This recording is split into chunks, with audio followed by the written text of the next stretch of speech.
My name is Hugues Sanon. I'm a human rights advocate and a goodwill ambassador, also ambassador for Geography World. Well, I've been to many countries in the world like Mexico, Guatemala, El Salvador, Nicaragua, Honduras, Dominican Republic, and of course, Haiti. I've seen crime, I've seen human trafficking, child labor. I've seen many different human rights violations. And I was born and raised in a country where I had to witness women being maltreated by many different organizations. And there are more than 9,000 people from my country who died by those in the name of aid, in the name of humanitarian aid. They come to the country and abuse children and women, and many of them are sick right now. I believe that this modern slavery could be a organized crime by those big countries, because even though in 1948, 2 years after the landmark document, we still see this thing going on. Do you believe that modern slavery will be something that can end, since it could be an organized crime by those big countries because they profit from it when they bring those children to work, when they use those underage children for war, when they use the organ to sell for thousands of dollars. Do you believe that we can end slavery by having those big countries back them up? Thank you very much.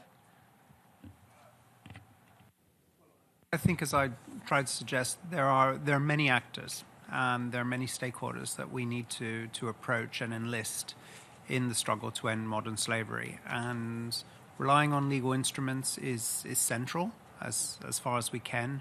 But equally, there are other approaches we need to consider, and we need to widen our net in terms of both supporters and stakeholders.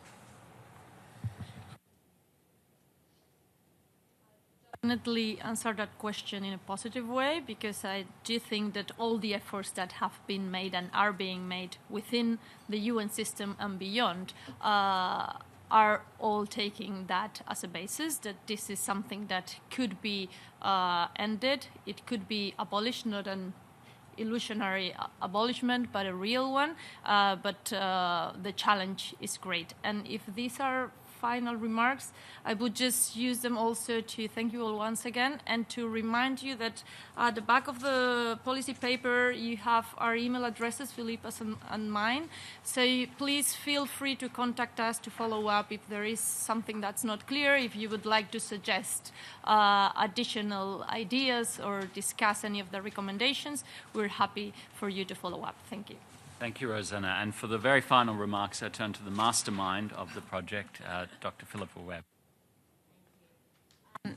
Well, of course, we have to believe that we can end it. That's what our project is about, and that's what I think all the efforts by civil society, by states, and by the UN are directed towards.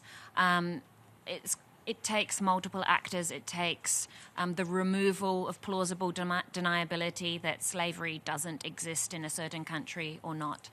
And corruption and organised crime, while certainly rampant, do not remove the responsibility of a state if it's failing to prevent and punish that activity, or is even facilitating it in a certain way.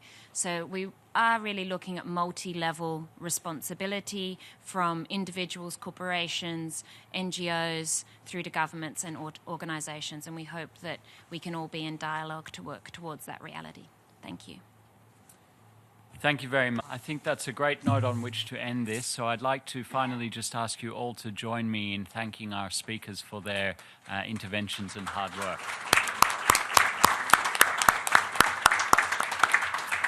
So thank you very much. That concludes the session.